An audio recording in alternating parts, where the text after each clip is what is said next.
لیکن یہ یاد رکھنو میرے بھائیوں اور دوستو کہ صرف کرامت دیکھ کے ولی کو نہیں مرنا چاہیے۔ علماء نے فرمائے کہ عام آدمی واسطے، سادے آدمی واسطے، جیدے کولو علم زیادہ کہنی، جیدے کولو معلومات زیادہ کہنی، جیڑا عالم تے فاضل نہیں، جیڑا صاحب نظر نہیں، جیڑا حق تے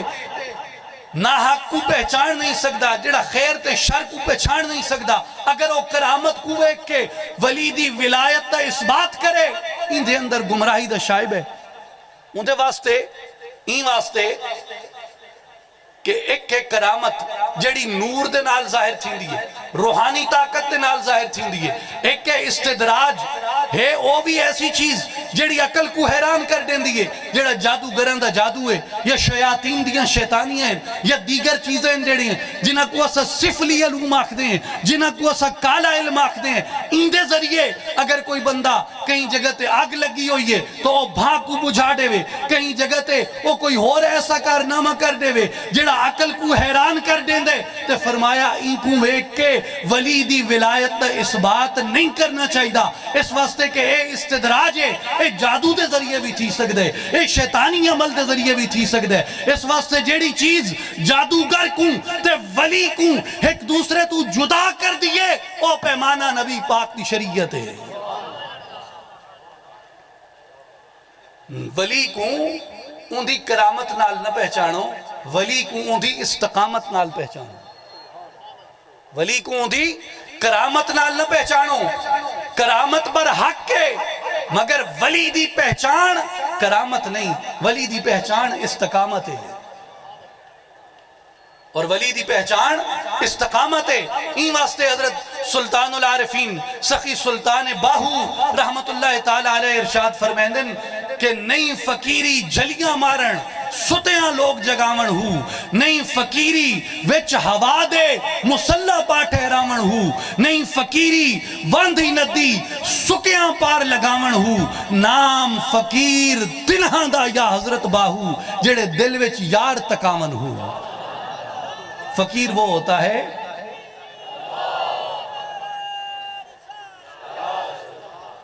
فقیر وہ ہوتا ہے جس کا سینہ نور حق سے روشن ہو، اور فقیر وہ ہوتا ہے جس کی بارگاہ میں بجھا ہوا چراغ آئے تو روشن ہو جائے۔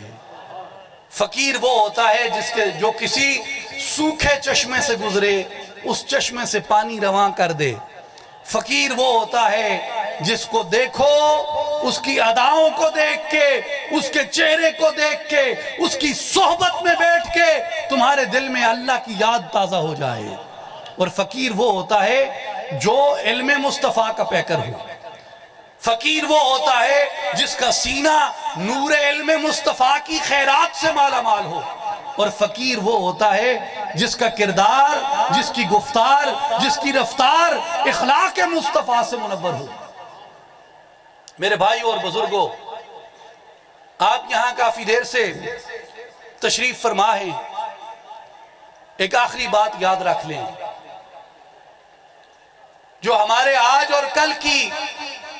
ضامن ہے، اور وہ یہ ہے کہ نبی پاک علیہ السلام کے انوار کا، رحمت کا، کرم کا جو فیض ہے اس کا اظہار استقامت سے ہوتا ہے، اور جس طرح عمل ولی کی شناخت کا حصہ ہے، جس طرح علم ولی کی شناخت کا حصہ ہے، جس طرح حقیقت تک رسائی ولی کی شناخت کا حصہ ہے، اسی طرح نبی پاک شاہ الاولاق صلی اللہ علیہ وسلم کے مبارک اخلاق کو اپنے سینے میں سمو لینا یہ بھی ولی کی شناخت کا حصہ ہے۔ نعرہ تکبیر۔ اولیاء کا وجود اس لیے اعتدال پہ ہوتا ہے، اولیاء کا وجود اس لیے رحمت پہ ہوتا ہے، اولیاء کا وجود اس لیے محبت پہ ہوتا ہے، جس طرح خواجہ حافظ شیرازی فرماتے ہیں کہ وفا کنیم و ملامت کشیم و خوش باشیم کہ در طریقت ما کافریست رنجیدن۔ ہم وفا کرتے ہیں، لوگوں کی سخت باتیں بھی سہتے رہتے ہیں، اور ان کی سخت باتوں کا جواب سختی میں نہیں دیتے، اس لیے کہ در طریقت ماں کافری استرنجیدن، طریقت میں یہ کافری ہے کہ تمہیں کسی کی بات سے اسی کی طرح جواب دو، اسی کی طرح رد عمل کا اظہار کرو۔ یہ اولیاء کے اخلاق کا شیوہ نہیں ہے، اولیاء کی شناخت ہے، اولیاء کی علامت ہے اخلاق، اولیاء کی علامت ہے محبت، اولیاء کی علامت ہے ترک تشدد، اولیاء کی علامت ہے ترک تعصب۔